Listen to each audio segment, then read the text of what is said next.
الرحمن الرحیم اللہم صلی علی سیدنا محمد وعلی آل سیدنا محمد۔ نماز ایک بہت بڑی نعمت ہے اللہ تعالیٰ کی۔ نبی جی فرماتے ہیں آنکھوں کی ٹھنڈک نماز میں، لیکن نماز کسی کے لیے رحمت بن جاتی ہے، کوئی اپنے لیے نماز کو مصیبت بنا لیتا ہے۔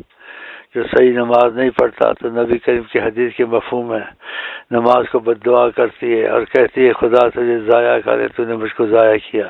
نہ رکوع آرام سے کرنا، نہ سجدہ آرام سے کرنا، نہ تسبیحات آرام سے پڑھنی۔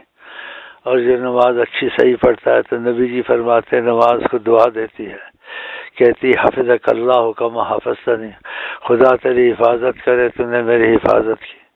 تو جو لوگ نماز پڑھتے ہیں، بعضی عورتوں کی بھی شکایتیں آئی ہیں، وہ بھی نماز جیسے ٹھنگے مارتے ہیں، ککڑ وغیرہ ایسے دانا چکتے ہیں، ایسے کرتے ہیں، ایسے نہ کریں۔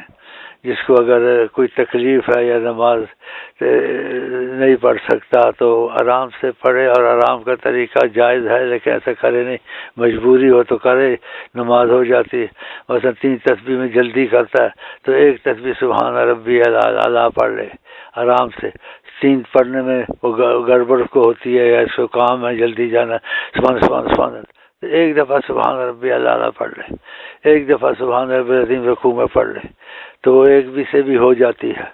لیکن مجبوری میں ایسے کرے، مجبوری نہیں تو آرام سے 3 تسبیحیں پڑھے۔ تو ایسے نماز سے فائدہ اٹھانا چاہیے۔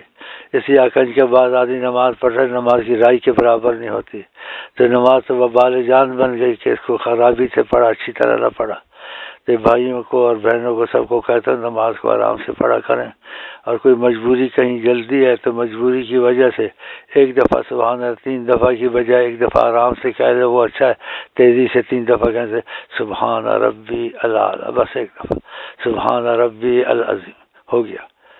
تو اس کو یاد رکھیے اور آرام سے نماز پڑھا کریں۔ السلام علیکم ورحمۃ اللہ وبرکاتہ۔